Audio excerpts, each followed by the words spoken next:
Good evening, Andy and Amanda. How are you this evening? Yeah, it's been. Amanda, how do you describe it? Busy day.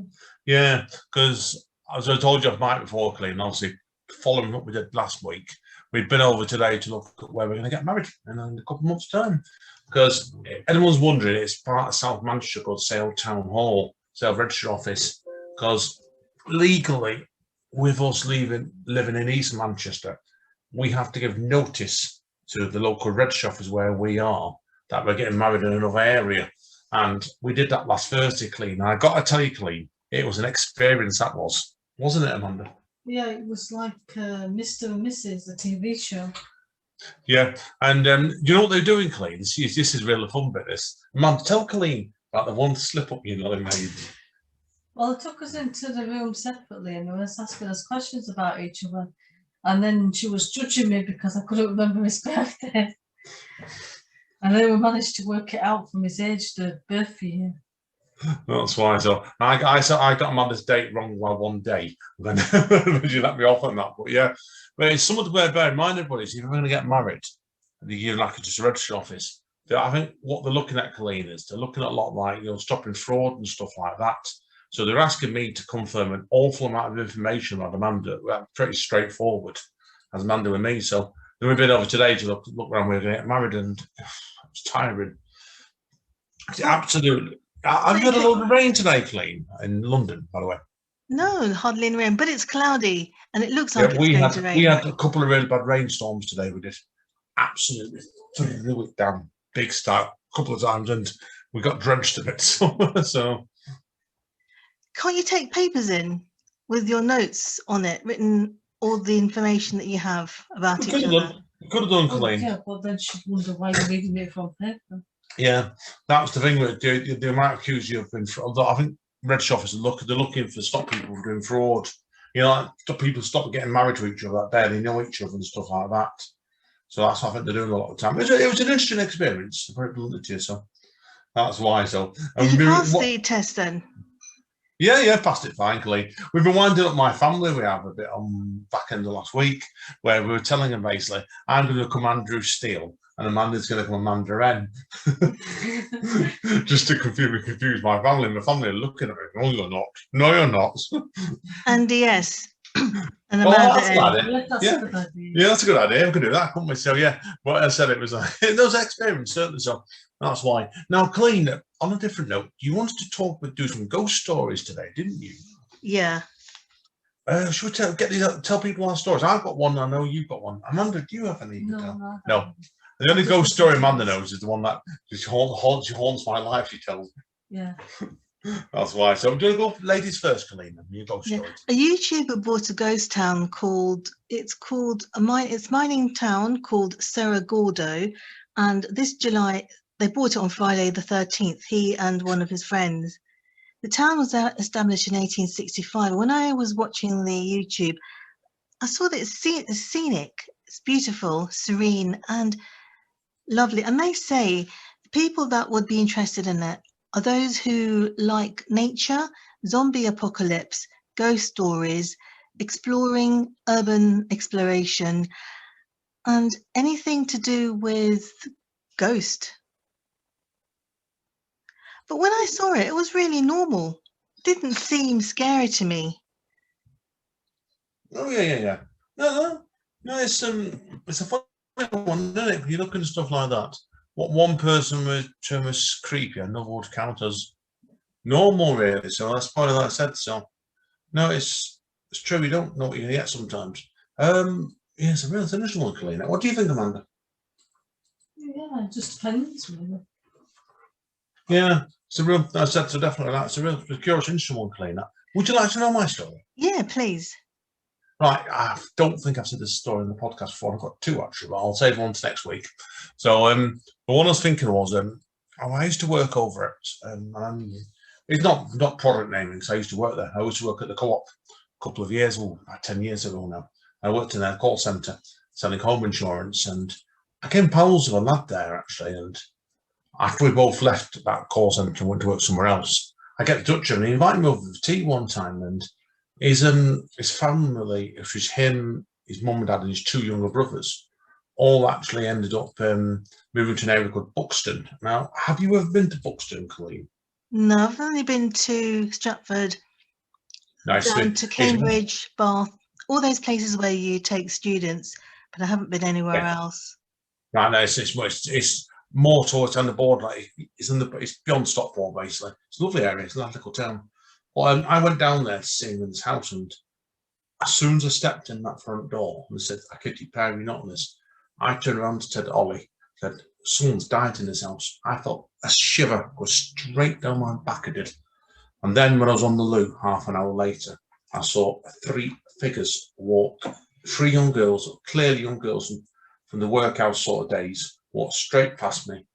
And then I heard a voice coming from the other wall, something much more sinister. And I turned around and said, I got downstairs, oh, I've seen a ghost up there. And he said, oh, I know, mate, the house is haunted. And apparently, his dad told me this, they found out afterwards that the master, where they were as part of an old workhouse, and the master in that workhouse used to beat children to death. Right. That is a scary story. It's awful. It's awful. Like, because I saw that, the hint of that shadow coming through the door on the wall, and I was in the bathroom. I got out of that bathroom bloody quick. And it was straight with it. It was pure evil. You could sense it a mile off.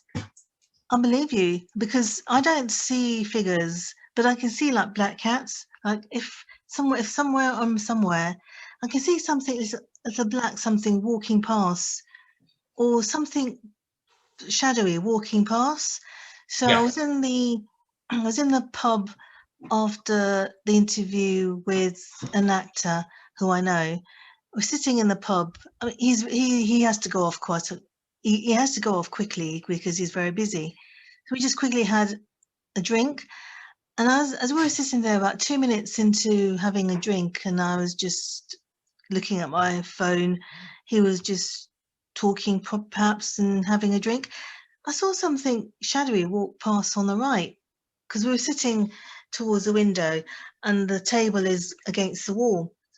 And I looked, there was nobody there. But I can see things like that and hear things in the night, or something like crackling noises, something, crackling walking in the room, things like that. So if you're not religious, then it can be quite harrowing.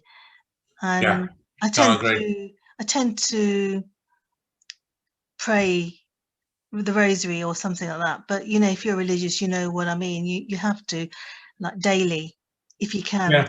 No, I think it's you have to do. I think daily. a lot of that to do with more psychic ability to humans sometimes, because I've read this somewhere, and was it you, Tom Amanda, where they reckon, don't they?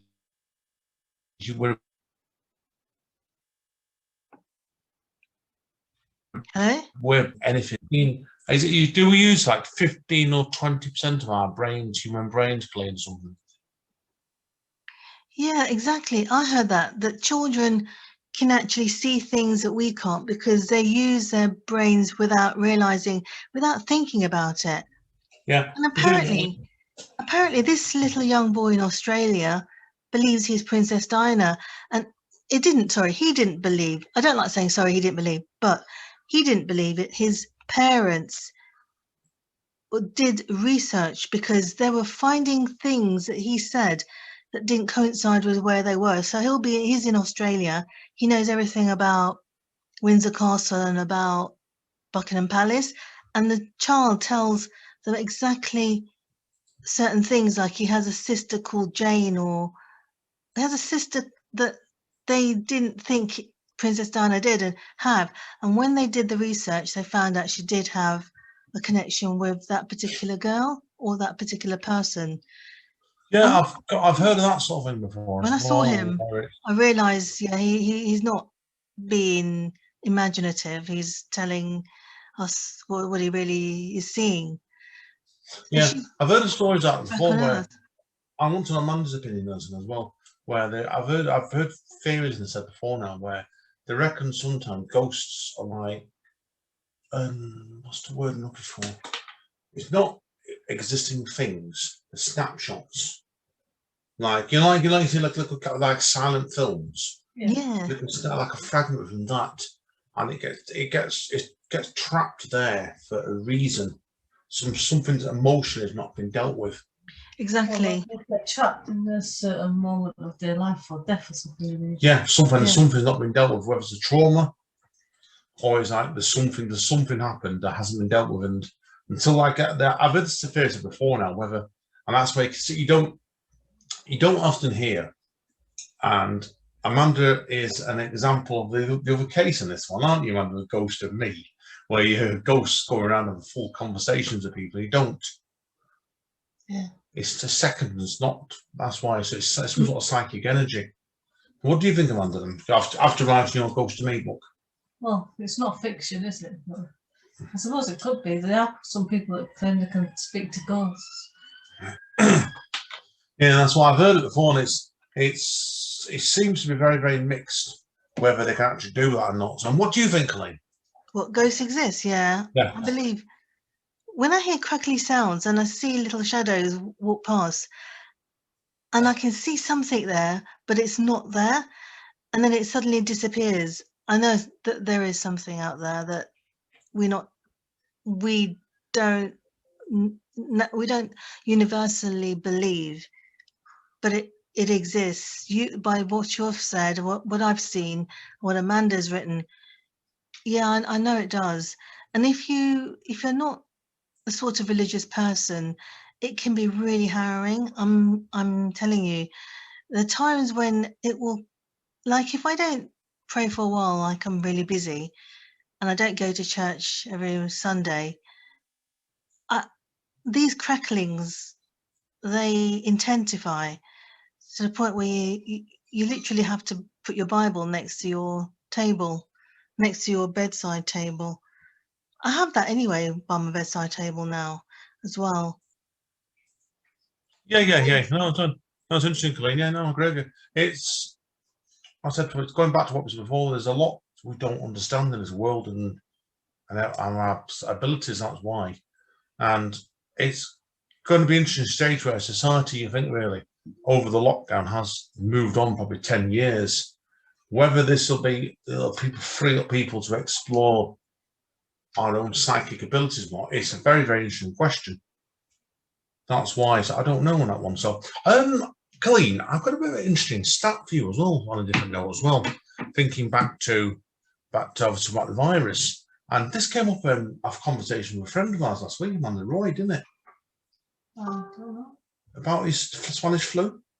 Oh yeah. Now, this is an interesting stat, this, Colleen. Apparently, it's been put through this, and I didn't know this, and this is a bit of education for everybody. It's on a different note. You know, obviously, like when we had the Spanish flu 100 years ago. Yeah, that's right. I've heard of that one. I read it. Yeah. Did you know the scientists were actually calling that COVID-6 at the time? COVID did exist at the time. Yes, And it was this is called COVID-7. Listen to me, Colleen, what I said. It was called, the scientists at the time were calling it COVID-6. And this is COVID-7 then, isn't it? No, it's not. We're on COVID-19. Which means that there's been a lot more that haven't been as. Yeah, there's been other ones. devastating. Yeah, there's been other ones, Clean, in that period. In between, there's been another, 12, 13, before we get to COVID-19, that have been out there, but not as deadly. I was told that the COVID sign or the COVID suggests ways instructions is on the instructions when you go into any company. You have to go by the instructions on the wall, and it has due to COVID symptoms or whatever, you have to sanitize the area with a It's true, perfect true. What I'm saying to you basically is, Colleen, you don't quite understand what I meant there, is basically like it's been a big problem for society going back much further by the look of things than we actually people really envisage it is. You think like it's something that's been dangling around for 2 years, but it does make you wonder if the Spanish flu from 1919 to 1921, it's not conspiracy theory, it's fact, everybody, has this COVID thing been dangling around for years, and I don't know, is AIDS COVID number 17 or something? It makes you wonder, doesn't it? That could be true as well. I think that could have possibly be the other COVID, so one of the COVIDs down the line. Yeah. It asks a lot of questions, and it's something people to think about there, really, because and the person that told us, our friend, and his son is a scientist, apparently, I found out, and it's his son, that's what his son told him, apparently. So it's an interesting stat, right, Colleen?